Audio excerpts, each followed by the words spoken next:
Hi everyone, welcome to Ducray again, for some of you who were here last night. We were just trying to count how many lectures Charlie's done here, that we don't remember. 4 or 5. But welcome to his lecture on Modigliani. I've been practicing all week. I finally got it right in front of people. So this should be very interesting. I didn't know much about Modigliani until Charlie mentioned him to me, and I took a look at his work. And it's quite amazing to me that he's so modern, and it's such a long time, 100 years ago, over 100 years ago, and that so many people that he painted with, their work is so dated as compared to what Modigliani's work is.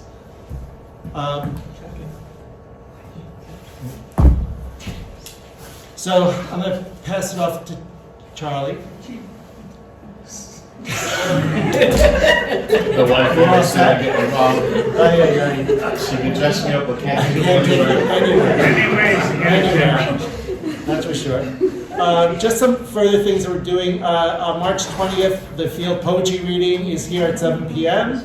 On April 4th, 5th, and 6th is the New Jersey One Act Play Festival in the auditorium that weekend. And now I give it off to Charlie.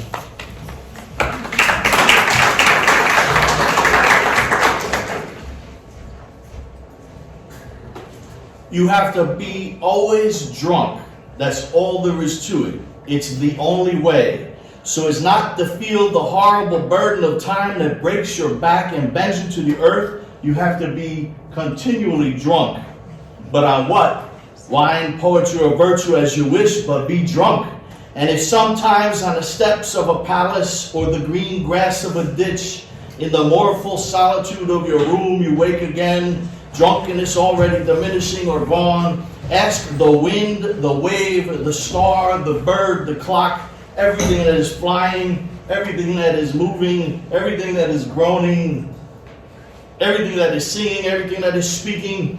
Ask what time it is, and the wind, wave, star, bird, clock will answer you. It is time to be drunk. So it's not to be the martyred slaves of time. Be drunk, be continually drunk on wine, on poetry, or on virtue as you wish. So this poem, Be Drunk, was written by Charles Baudelaire, a contemporary and friend of artist Gustave Courbet. This is a picture Courbet did of Baudelaire. Here's a self-portrait of Courbet in his earlier Bohemian years. All his years were Bohemian. Both of these men epitomized the early years of Bohemia in the 1840s and also 50s, 60s, 70s, and so on. Although Baudelaire lamented that he absolutely did not want to remain in Bohemia. To dwell in Bohemian Paris, one had to be drunk on poetry and on art and wine and usually everything else. But drunkenness and substance abuse often led to hardship and death in Bohemia, as can be seen by these absinthe drinker paintings where the drinker looks lonely and melancholy. Here's a Degas absinthe painter. Here's Henri Toulouse-Lautrec, and that's Suzanne Valadon in The Hangover. And one of his models, I will talk about her later. Here is Oliva, and you can see the green fairy tormenting him. He's drinking an absinthe, a glass absinthe, and they called absinthe the green fairy. Here's a lonely drinker by Picasso, sad and lonely. Here's a magnificent painting of early Picasso, the absinthe drinker. Amedeo Modigliani was born in Livorno, in Italia. Modigliani was called Dedo by his friends, but he was called Modi in Paris. Modi was the first 4 letters of his name, so if you can't say Modigliani, just go with Modi, it's easy. But I will refer to him from this point on as Modi. Modi was the first 4 letters of his name, but it was also a play on the French word maudit, which meant damned, and they would say, there was famous phrases like poet maudit, the damned poet, artist maudit, the damned artist, enfant terrible. I hope that our Parisian attendee is not going to make fun of my pronunciation here, but enfant terrible, the terrible child. Modi ended up living permanently in Bohemian Paris of the turn of the 20th century. Here are some Moulin and Montmartre, arrondissement of Paris, the 18th to be exact. These are windmills. There used to be a lot of windmills there when it was pastoral. He was introduced to alcohol and substance abuse at an early age in Venice while he was there looking at art and architecture as a young art student. So it was in Venice that he discovered what Charles Baudelaire described as paradiso artificiale, an artificial paradise, substance abuse that altered the mind. He learned to abuse substances there, and this became a detriment to his life when he arrived in Paris in 1906. I will delve deeper into the life of Modi on May 3rd. Today I want to just discuss in this first lecture how the place Bohemia that Modigliani discovered came to be for artists in particular. So the term Bohemian really meant Gypsy Rome, people who came from Bohemia in Czechoslovakia. The people in France erroneously thought that the Gypsy Rome, that they originated in that part of Czechoslovakia, but they actually came from India and over 1,000 years migrated everywhere. They labeled Bohemian artists Bohemian because due to their extravagant dress and vagabond gypsy lifestyle. Here is a picture of Gypsy Rome. This is a Manet depiction of gypsies, and here is a beautiful painting by Vincent van Gogh of gypsies. So the place the artist called Bohemia, not the real one in Czechoslovakia, but the artist one, was born out of a necessity for numerous young creatives who lived a sort of gypsy lifestyle and had to work hard to find inexpensive housing and food to eat. That's the key, the inexpensive housing usually in these kind of artist enclaves. They steadfastly refused to earn their way by any means other than their art, which often was impossible and sometimes led to their doom. Here is Delacroix's Lady Liberty leading the people from 1830. So Bohemia had its roots in many roots, but mainly they are rooted in the revolutions of France. There were many, like 1789, 1830, 1848. This depicts 1830, as well as the Romantic movement, Romanticism, which Delacroix was an artist of the Romantic movement. Bohemians claimed their ancestral lineage right to the ancient Greek playwrights and medieval troubadours. So they claimed Bohemianism went all the way back. Indeed, the first uses of the term Bohemianism are recorded in the 1840s. The Bohemia that Modigliani found upon his arrival there over 60 years after the phrase was coined saw numerous changes in how art and poetry was created and written. So Bohemia of the 19th and 20th centuries was both an imagined and a real place. A nation whose citizens were creatives and who lived in a place whose borders were imaginary but also geographic, referring to the artist enclaves they dwelled in. And one that Amedeo Modigliani found so welcoming and fitting to his temperament. Many artists contributed to the Paris nomination as both capital of Bohemia and capital of the avant-garde art world, and they did so by living extravagant and outrageous lifestyles that attracted the curious, wealthy onlookers. Artists always attract the rich. Also, by their crazy and dramatic antics in the neighborhoods full of an atmosphere that was a mix of both danger and creative force that became notorious in gossip and news. But mainly they concreted the artistic and the Bohemian reputation and notoriety of Paris through their artwork, through their art, a sort of Bohemian propaganda, a marketing of their artistic lifestyles and the Bohemian life. Again, many artists contributed to this fame, such as Renoir. Here's a painting of his, The Bohemian. Vincent van Gogh. This is Moulin Galette. Many people depicted this cabaret. It was a real windmill that turned into a cabaret. And Degas, Monet. Here's an Edouard Manet, the absinthe drinker. So many of the 19th century greats contributed to this fame. But four artists stood out. Four artists were some of the most influential and most important in this marketing of Bohemia, especially Montparnasse. Henri Toulouse-Lautrec. This is a famous poster of his of the Moulin Rouge. We'll discuss it later. Cabaret. Cabaret life, cafe life, circus, and beer halls were very important in Bohemia. Here is Maurice Utrillo, the Cabaret L'Empire Agile. Here is Pablo Picasso dressed as a harlequin drinking absinthe in a cabaret, La Grenadille. And this is Pablo Picasso's version of people dancing inside the Moulin Galette. So this is a famous photo by Jean Cocteau in Montmartre in front of a famous restaurant called La Rotonde. There's the handsome Modigliani, Pablo Picasso, and André Salmon. So these neighborhoods were full of artists and creatives and geniuses, and they passed each other and they fed off each other. Imagine living in a place where hundreds and hundreds live around you.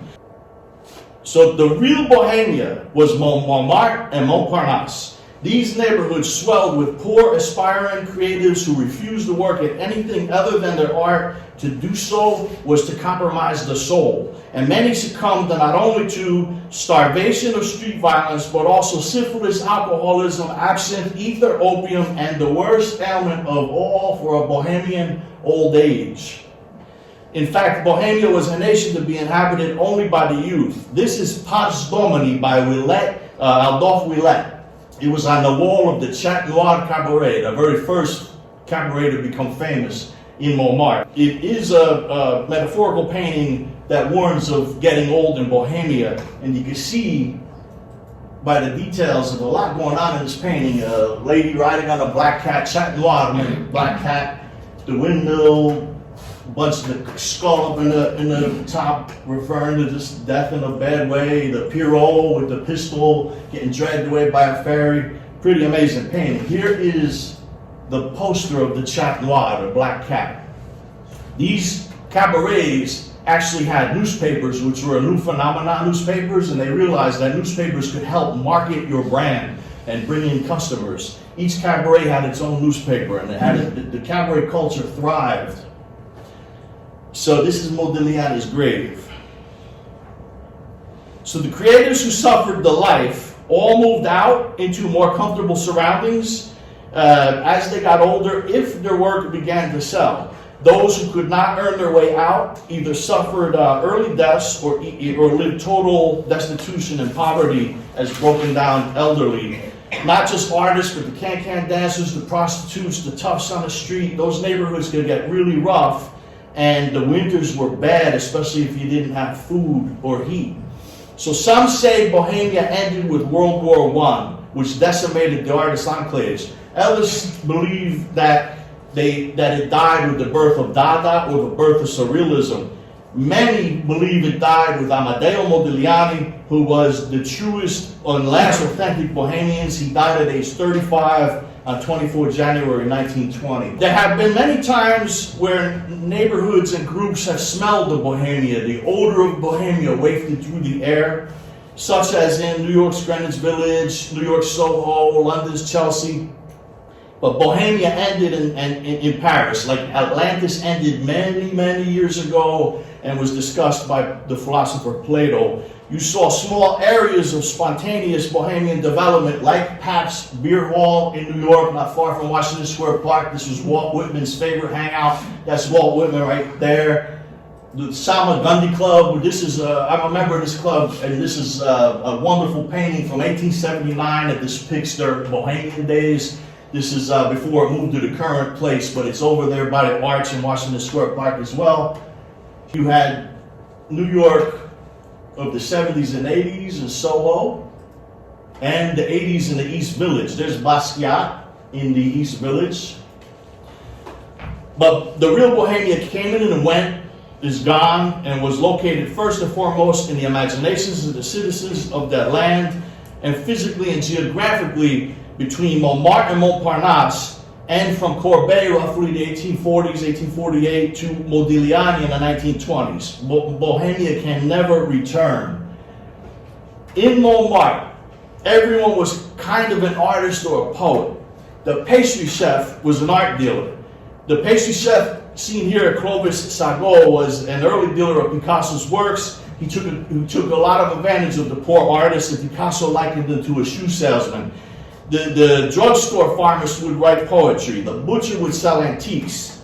The neighborhood police commissioner was an avid collector, and this is Commissioner Zamaron in his office, and you can see he acquired a huge collection of art, because if the artist got jammed up legally, he'd help them out, he'd get you out of trouble, but you had to respond and give them either an artwork or a commission on a discount. So everyone took advantage of them. They were vulnerable because they were hungry and cold. So art and poetry was the lifeblood of this Bohemian nation, particularly Montmartre at the time. And it was indeed declared independent more than once, and a couple times actually seriously. It was even marched on by an army of creatives. An artist named Francisque Fulbeau, and this is one of his illustrations of army men with kids playing soldier in front of them. Francisque Fulbeau had a dispute with his landlord, and the landlord wanted to evict him. So an army of artists and poets gathered, and they were dressed in old military garb as if attending a costume ball, and they fully intended to barricade themselves inside his apartment, defending from eviction. The landlord gave in because he feared the outcome, and he surrendered. He said, "You can stay." But the army gathered anyway because the word went out, and hundreds filled the streets and surrounding areas, and all dressed in military garb. They were dressed as cavalrymen, zouaves, lancers. They carried fake rifles. The police showed up in case trouble broke out and were quite nervous when the fake artist army was joined by real French National Guards in uniform with bayonets ready and a good sense of humor.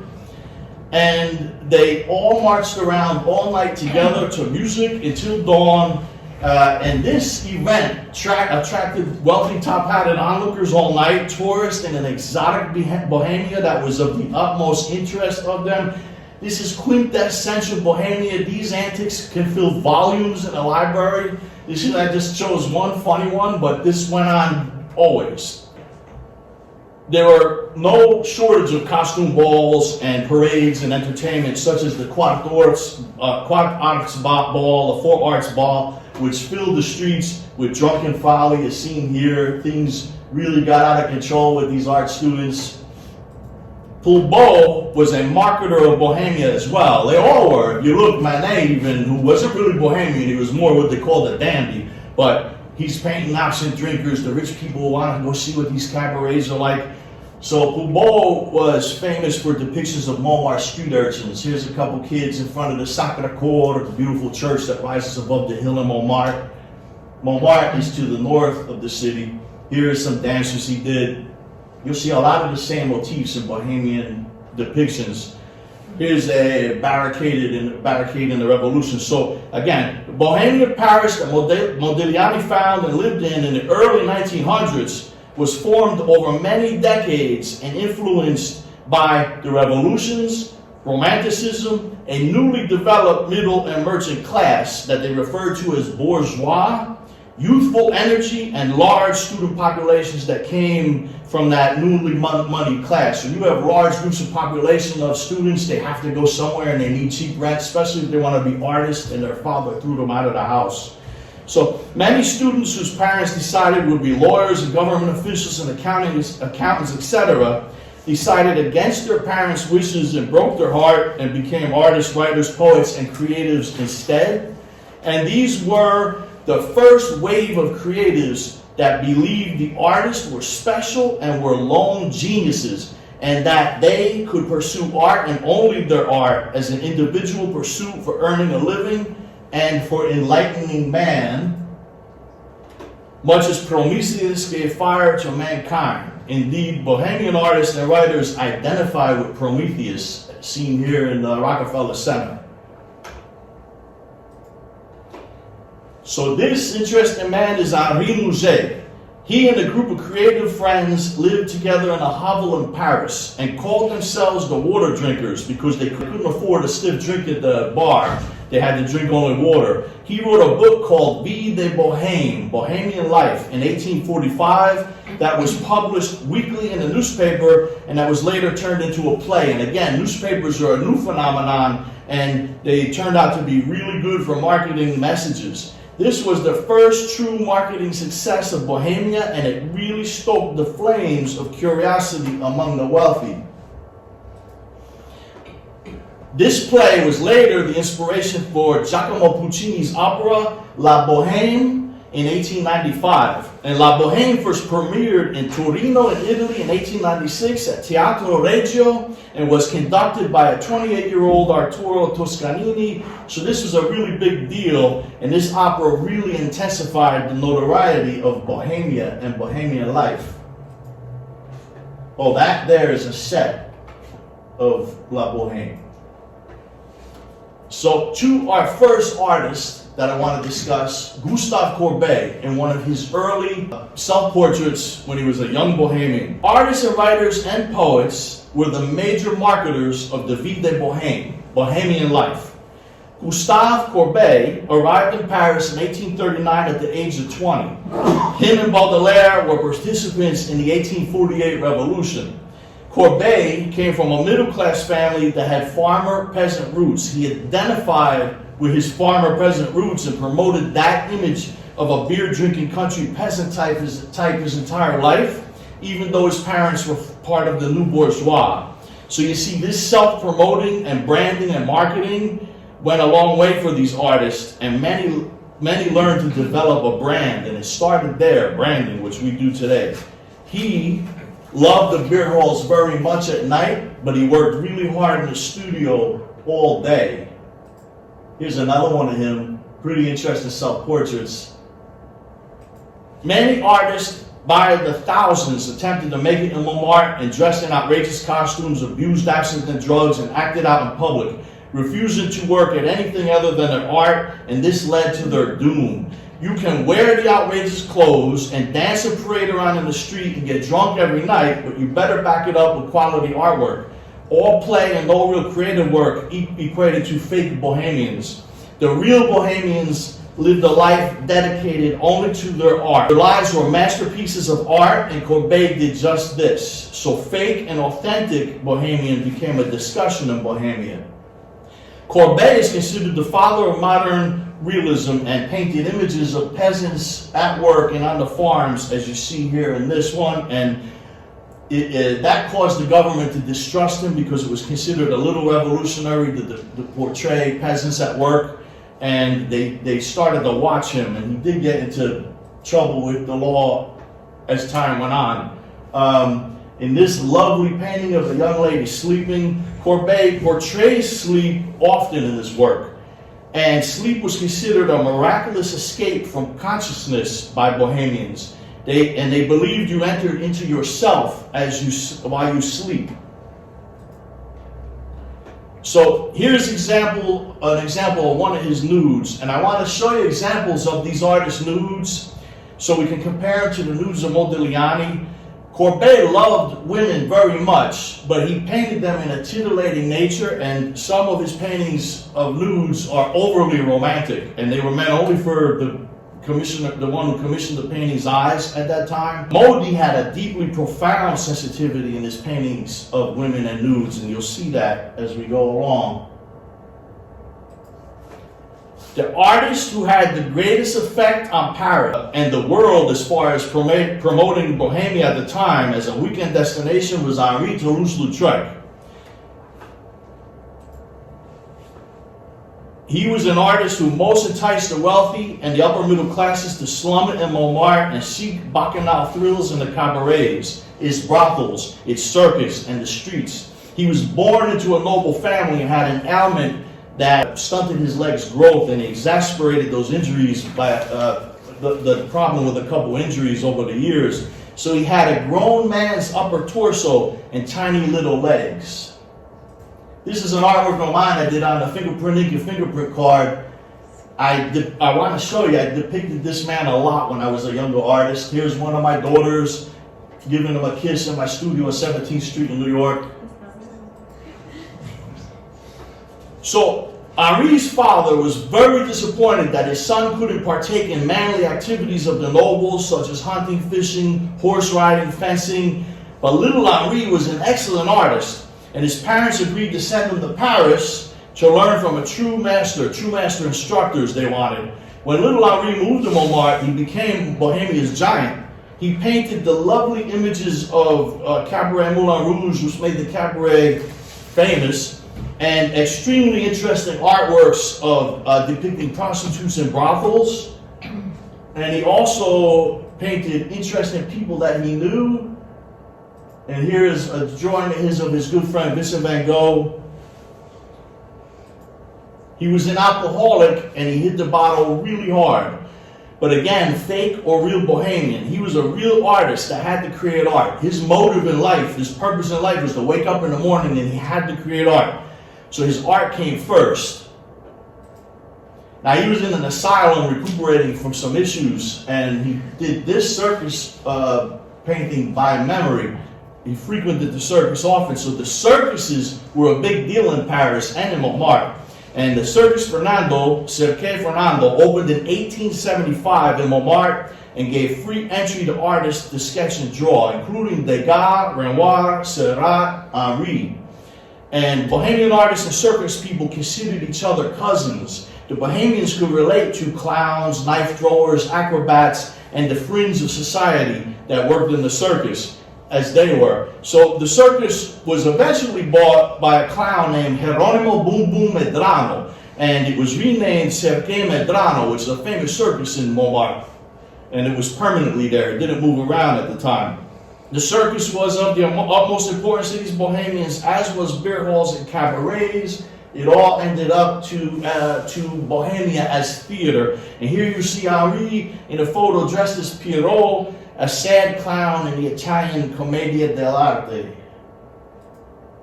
He liked to clown around and did take a lot of funny photos. Here is inside the Moulin Rouge, a beautiful painting by Henri Toulouse-Lautrec. He painted himself in there, having drunken folly with the crowd. He was there often.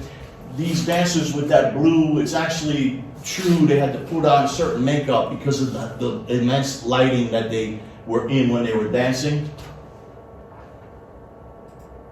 So here is a very famous poster again. That is Galou, the glutton. That's her nickname, Galou. And this is Valentine Le Desroches, a contortionist called the Boneless. And she was a very famous dancer, and that was her partner for decades. And he had a very deformed face, so he stands out. So this poster is 6.5 feet tall and 3 feet wide. It's huge. The large scale sensationalized this cabaret, and it was plastered all over Paris and promoted cabaret culture and fame. And posters were a new phenomenon as well. So they were working posters and newspapers and all this. And as far as posters go, Henri became the master. Here is the Moulin Rouge today. It's still in existence. It's still operating, and you can go visit it if you go to Montmartre.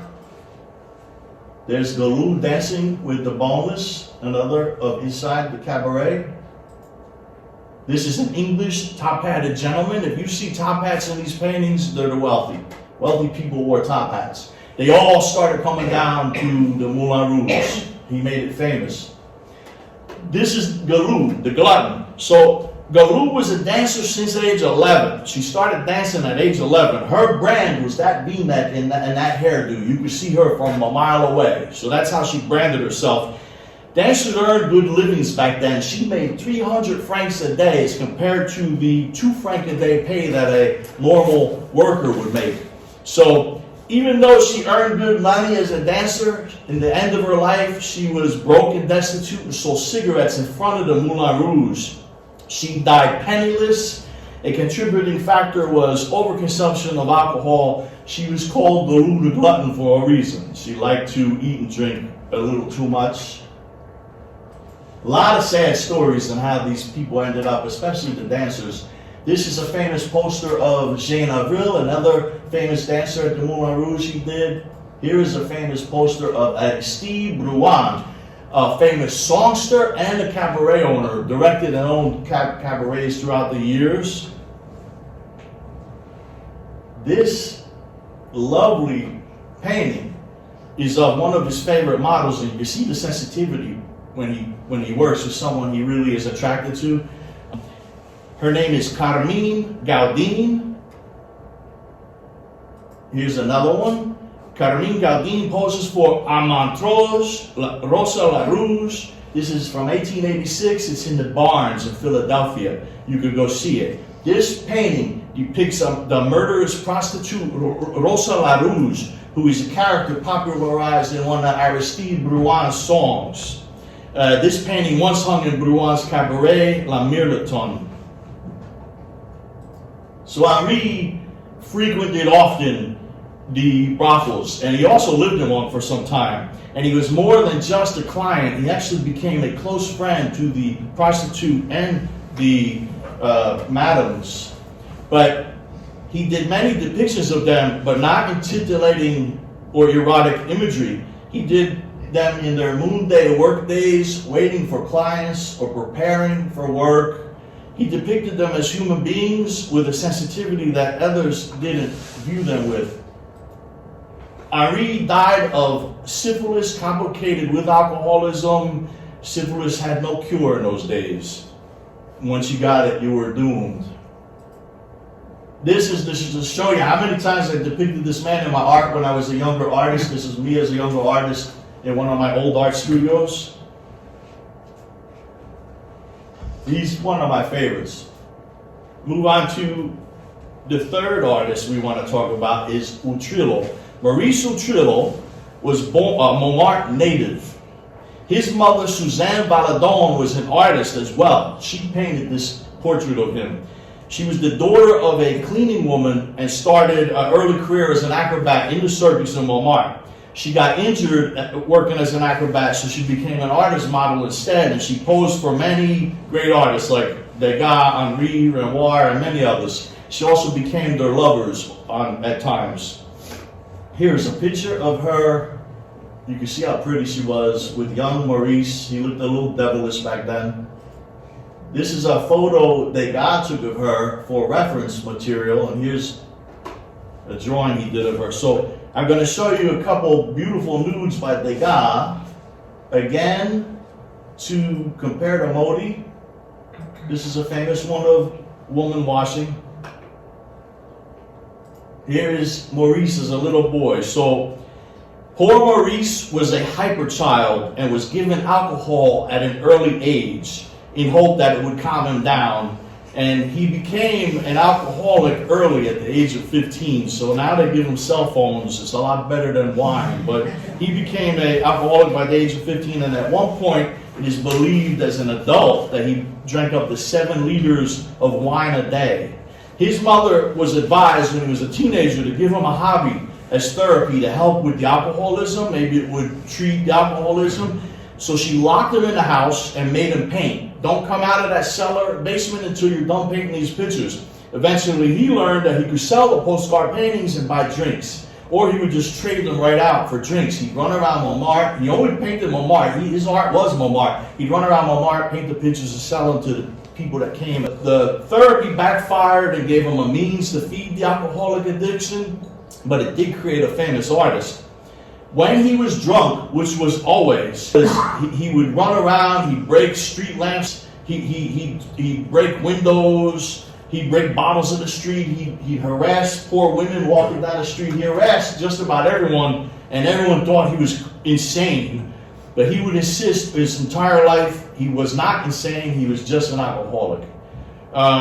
His work, again, was Montmartre, and Valadon had many lovers, and Maurice's true father is really unknown, but everyone believes it was the Catalan painter Miguel Utrillo, and seen here in a Ramon Casas painting, another Catalan who was a friend of the famous Catalan artist Pablo Picasso. So here's another picture of Ramon and Miguel rather, and if you look at Maurice as an adult, there's a little resemblance. Story has it that she couldn't obviously know who the father was because she was with all these artists. So she went up to one by one, and each one said, absolutely not. She went to the guy, he said, that can't be my kid, he's too wimpy and skinny. Went to another, she went to Renoir, he said, it can't be my kid, he's too dark. When she got to Miguel, he signed a paper and gave him his last name and said, okay, I'll be his father. I'll give him my name, but everyone thinks he was just being generous to an ex-lover and wanted the boy to have a father. He didn't even believe he was the father. Valadon eventually married a close friend of Maurice's, Andre Utter, seen here. Utter was 20 years younger than Suzanne and 3 years younger than his good friend Maurice. But as scandalous as this marriage was to the bourgeois of the day, it was indeed a loving family. It worked. It was a family unit. And here you see another nice family portrait of one of Valadon's paintings. These are some of the amazing, exquisite paintings of Montmartre that he painted.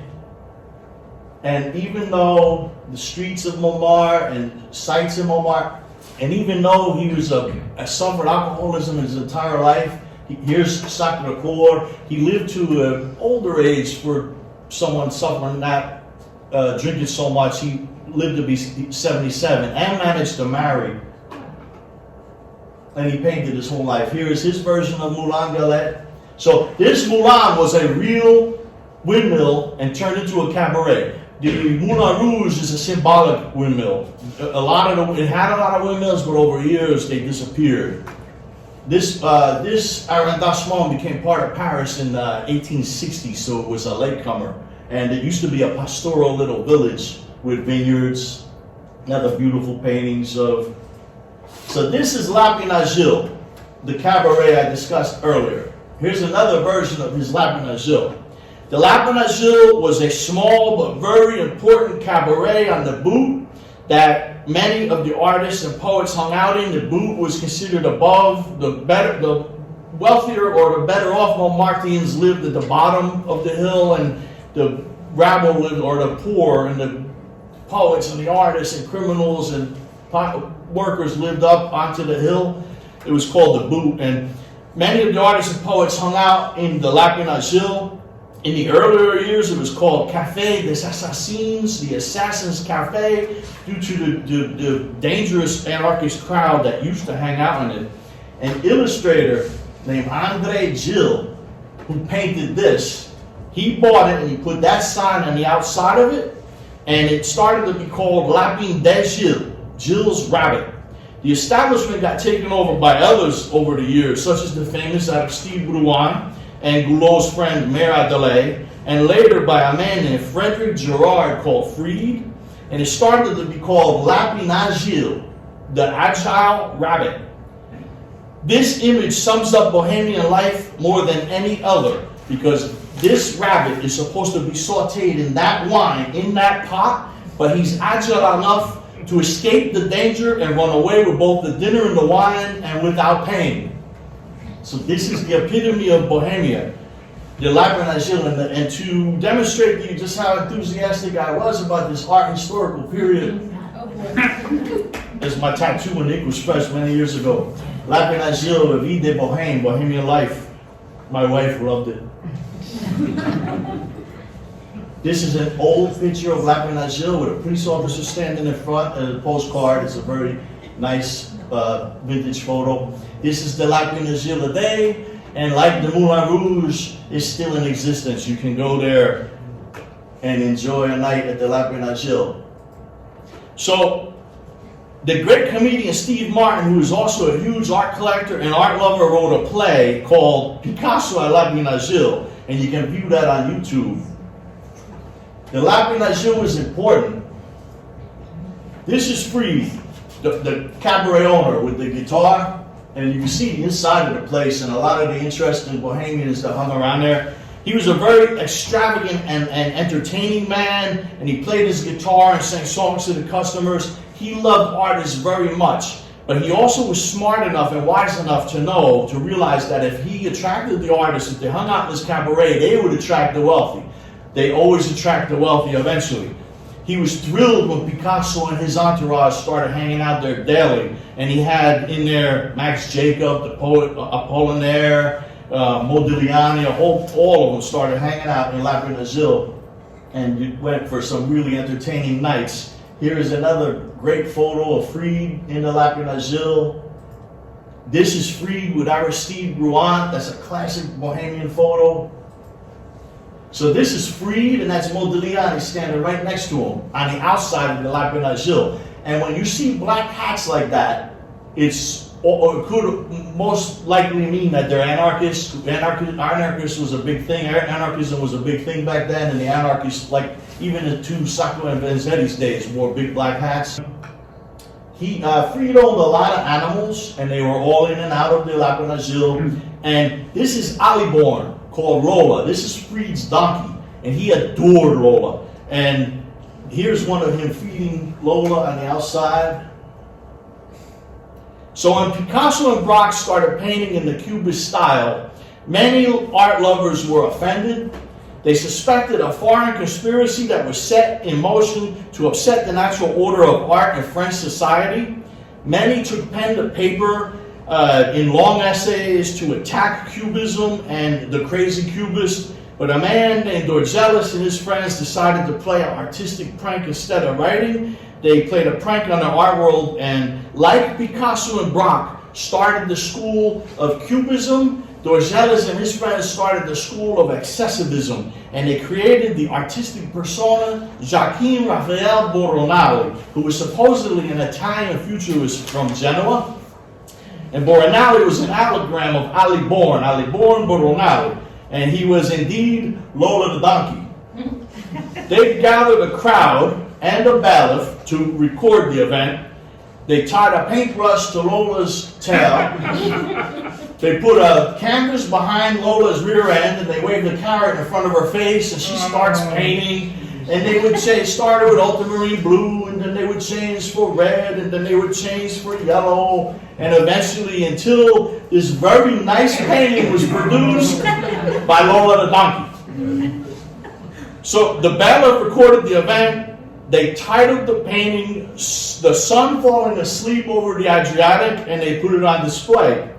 The work was eventually exhibited at the Salon des Indépendants in 1910, and people started a lot criticized it, but many praised the new Italian artist who many believed was destined for greatness, Boronali. So Dorgelis eventually visited the office of the newspaper La Matine and recounted the story and provided the proof of the event as recorded by the bailiff, and Paris was dumbfounded. The next day, the headlines read, "An ass leads an artistic movement."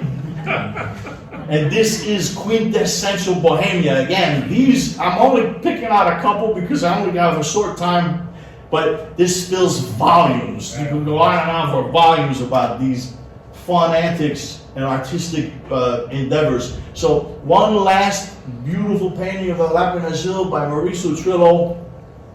I go see him wherever I can in the museums or when he sells at Christie's. Again, he suffered alcoholism his whole life, but he actually lived longer than others who hit the bottle that hard. He made it to age 77. So now on to the fourth artist I want to discuss, the Catalan painter Pablo Picasso. France of the Second Empire was very open to immigrants. As example, France was the first country in Europe to grant equal citizenship and rights to Jews in Europe. So they were the first to grant citizenships and equal rights. So many Jewish artists felt comfortable moving there to Paris, like Soutine and Modigliani and Max Jacob and Marc Chagall.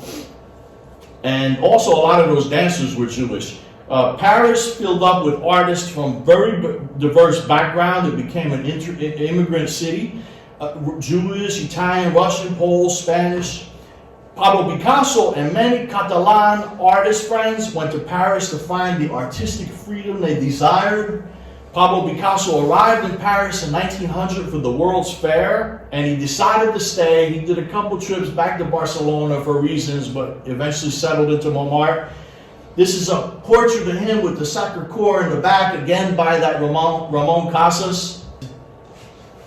Here's a painting he did in 1900 of his little group of artist friends. This is in the Barnes. You can see this. And one of his friends, Casa James, is in there. We're going to talk about him now. This painting by Picasso is inside the Moulin de Galette. So this is his version of the Moulin de Galette in 1900. When Picasso first arrived in Montmartre, he was very influenced by Henri Toulouse-Lautrec. He really admired his work and him. And he might have been paying tribute to Henri here, or Renoir, or so many that have done this. these images inside this cabaret, or he might have been beating his artistic chest to show his creative prowess, like I'm here. This is what he was prone to do. So he also was greatly influenced in the beginning by Gauguin and Van Gogh. Here again, you see the influence of Henri in these nice, colorful painting of dancers. And as a note, because I find it interesting, the market side of art is that the glutton Goulou got 300 francs a day for dancing. He got 300 francs for this, and that was considered a lot for him at the time. So here is Picasso in his art studio, and he has a lot of, this is a classic photo, there's a lot of interesting exotic items in there. And if you remember, if any of you were here for my Artists Committing Crimes lecture, him and Apollinaire bought a couple Iberian heads and artifacts that were stolen from the Louvre. They wanted them for inspiration in where they work. And when the Mona Lisa got stolen in 1911 from the Louvre, the police dragged them both in and interrogated them and took back the artifacts. They were suspect in the Mona Lisa's theft, but eventually got released. But it's amazing if you look at the items. I just wish I had more photos to see of him inside the studio.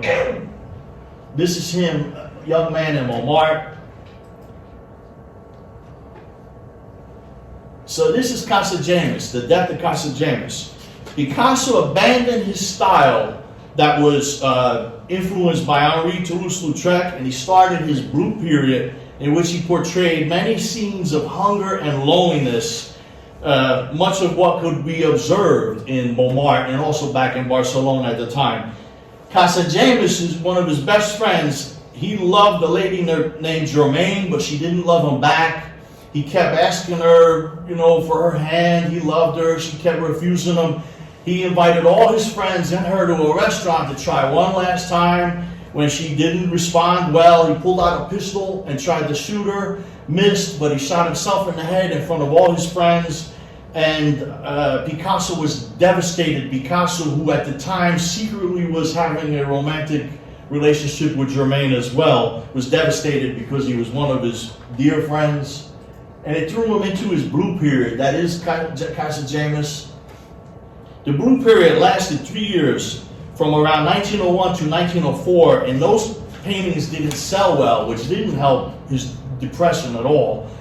His Rose period started around 1904. It actually lasted to around 1906, but it started in 1904 when he started dating a woman and fell in love with a woman named Fernand. And also, he started selling some works. The women that entered into his life really fed his creative force. So I showed this one before. I'm fascinated by this painting. It's one of his greatest from the period. This is Picasso dressed as a harlequin, drinking absinthe in the Lac Agile. He's sitting next to a lovely lady. That's Fried playing the guitar in the background. Fried hung this in the Lac Agile for years. Bohemians, it was a real thing, a real culture. They actually really believed we're Bohemian, like they were nations of it has a whole history, a whole culture, a belief system. They really identified with the harlequin, and they also identified with Don Quixote. They viewed the fictional character Don Quixote as knight errant who liberates dream life and conquers giants in the name of imagination. And in the book, where he said, "Flee not, you cowardly giants, one knight alone assails you." They're sailing in the name of imagination, these artists. This is The Boy with the Pipe, Garçon avec Pipe. It's an amazing painting. These kind of paintings have such soulful participation from the artist. I could stand in front of it in person for hours. And on May 5th, 2004, Jeff's brother is not here, Jimmy Connolly. We drove up to Sotheby's in New York that day to view this in person when it sold for $104 million. So, and it is absolutely exquisite, this painting. He sold a painting from this, not a couple years before, for only 300 francs, and here it sold at Sotheby's for $104 million. But again, these are very Bohemian motifs. Circus, cabaret, beer halls, prostitutes. Here is acrobat with the Young Harlequin, 1905. This is in the Barnes Foundation as well in Philadelphia. This is a very sensitive, the sensitivity of the family. With the monkey did a really amazing job with this animal. Here is girl on a ball with an acrobat. So unlike Degas, Seurat, and the others, Henri, who did actually a lot of depictions of the circus players in the ring, in the circus, on the horses, on the trapeze, he never did inside the circus, but he always portrayed them outside the circus. And he actually came across this family going to work one day, and the image seared into his brain. And this is Family of Saltimbanques from 1905. It is 7 foot by 7.5 feet and can be viewed at our National Gallery of Art in Washington, D.C. This is now an American cultural treasure. Picasso was again exploring the circus motif and was a frequent visitor of Medrano's circus in Montmartre. He lived in the Boutoir-Lavoir. It's a very famous old building that all the artists lived in, including Modigliani. We'll talk about it more in the next lecture. But this was really close to this. They could walk to the circus. And the circus gave those artists over. They started with the Degas and Seurat. They gave them free pass to the circus. They knew that if they were depicting the circus in their art, they would bring in customers. So it was marketing, and they were constantly thinking now about marketing. Here's Organ Grinder with a Harlequin. Another one. So the poet Max Jacob was one of the first in Montmartre to befriend Picasso, and they became very good friends, and he helped promote Picasso's work and art. He, like Modigliani, was Jewish, but after many bouts with opium and his favored ether, he saw an apparition of the Virgin Mary on the wall and converted to Catholicism instantly. He was in the Sacré-Cœur church daily praying, and at night he'd get high on ether, and he preached his ether-fed Jewish Catholicism, Catholic brand of mysticism to anyone who he could corner. Once at the Lapin-Agile, he starts trying to convert a prostitute and save her soul, and he kept badgering her, and she kept telling him to leave him alone. Her pimp got upset and grabbed his thumbs and broke them. So he walked around Montmartre for about a month with broken thumbs. He loved Picasso very much as a friend and his work. He really believed in his work, and he schemed up a plan to dress richly, enter into establishments, and look at artwork as if he was going to buy artwork. And then he said, I really want to buy the hot new artist Picasso. When they told him they don't know who he is, they never heard of him, nobody had at that point, he stormed out incredulous. How do you not hear of Picasso? And that's how he started to spread the name around Montmartre. This is a portrait of Max by Modigliani from 1916. Here's another. They were friends. This is an old painting I did years ago of me and Max hanging out in his studio. That's what he used to do the ether, and that was written on his wall in Montmartre. The zodiac signs and non va jamais à Montparnasse, which meant never go to Montparnasse, stay in Montmartre. As people started moving out of Montmartre, he was the hardcore one who stayed in Montmartre and didn't move to Montparnasse, as Modigliani did. Here's another famous Cocteau photo. There's Amedeo Modigliani, who, even though as a Bohemian he started getting raggedy clothes, as an Italian he always dressed sharp. They might have started getting eaten up and all, but and so was Max Jacob, a sharp dresser. Seen there, he had the little eyepiece. There's André Salmon and Picasso with the pipe. So I'm going to tease you with one nude. We're going to go over them all next time. His nudes are done with a real sensitivity and tenderness, as he did with all women he painted, whether nude or in clothes, and he liked to do portraits, he liked to do people. Modigliani, as an Italian, was very jealous of his lovers, as was Picasso, as a southern Spaniard. And he did many nudes, but he never depicted the love of his life, Jeanne Bertin nude, although he did do her portrait many times. We'll discuss her and her tragic death along with Modigliani's life and work in the second half of the lecture on May 3rd. The entire lecture is dedicated to him. But before I close, here is a fun. Seurat is poking fun at a man named Barres in an illustration. I'd like to mention an interesting man and an interesting element in Bohemian's history, the Barresian individual that I, as an artist working in law enforcement, could relate to. This is the novelist named Maurice Barres. He was a great writer and also a political publicist. He was deeply involved in government and politics, and Bohemians believed politics was the excrement of society, as was government work. He was a participant in right-wing politics and was immersed in that world during work hours and after-hour societal parties. But he managed to live a double life. One as a polished conservative man who fit well in normalized society, and the other as an undercover bohemian. His motto he lived by was Bohemianism in the soul, austerity on the outside. He could mix with the bourgeois barbarians and Philistines, and by doing so actually could earn a living, all the while living deeply in the Bohemia of his mind, his soul, and his imagination. He appeared to many to live an ordinary existence while adhering to Bohemian tenets of art as life. He was the example of the Barresian individual, an undercover Bohemian who in secret partook in Bohemian abandon and presented a highly polished and cultivated persona in societal circles and at work that concealed the Bohemianism in his heart and mind.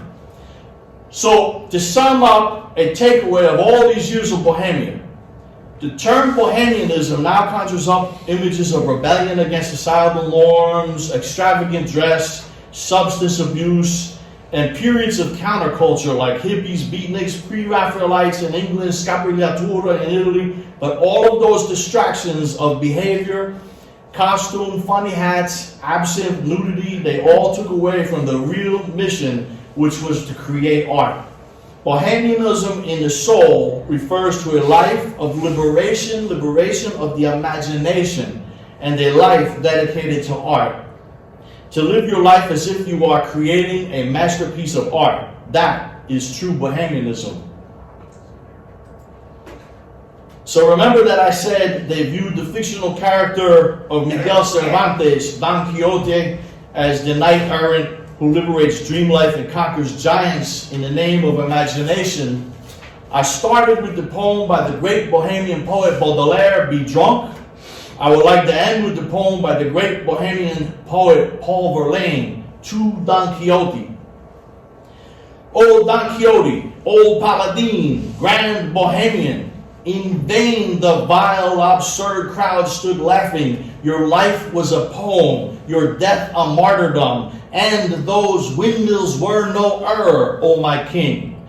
Go on forever, armored by your passion, mounted on that strange steed I adore. Go, sublime gleaner, the law's omissions prove more numerous, greater than before. Hurrah, we sacred poets ride your train, our hair unbound and circled with vervain. Lead us on the charge toward high fantasy, and soon, despite betrayal, endless treason, will float the winged banner of poesy above the hoary skull of foolish reason. So merci and vive la Bohème.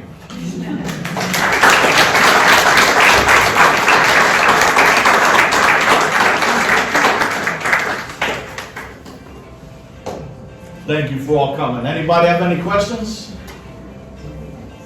I have a question. Yeah? What was the ether? What was that? It's a laughing gas? Yeah. These guys all hit the substance abuse really hard.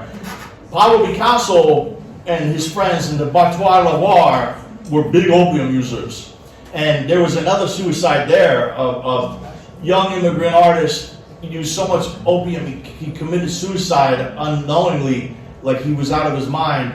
And they all got traumatized. And from that day on, Pablo Picasso was a health nut. So Pablo changed instantly with a traumatic event, a tragic event. But they did get distracted by this free living, you know. When France was still very conservative, And people these kids were getting away. When you have large groups of students, they get into these places, much like the East Village of the 80s. All these students and young people with nowhere to go, and they needed cheap housing, and they ended up piling in, and their own little countercultures evolved. And they're away from parents who can keep them on a little in discipline, you know. So yeah, he like Ether. Max Jacob ended in a bad way too, because even though he converted to Catholicism, his own form of it, he was Jewish, and he was being sent to during World War II, he was being sent to a concentration camp. And a lot of people fought for his release, and they did kind of secure a release, but he got sick and died before being released. So he's a victim of the Holocaust.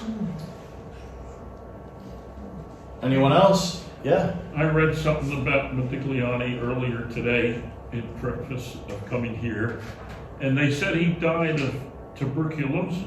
Yes. And that maybe some of the drug abuse was to mask that he was sick. And because it was a communicable disease, and he didn't want people to know that he was very sick with tuberculosis. Is that true? Well, his family so it's interesting because in the play by Mouget, Mimi, the character Mimi in the opera, Puccini, she died of tuberculosis, right? And then in real life, Modigliani died of it. It was complications of tuberculosis and meningitis, or there was other, but he abused heavy drugs and alcohol, and it exasperated it. But so his family knew he had tuberculosis, and he could have taken better care of himself.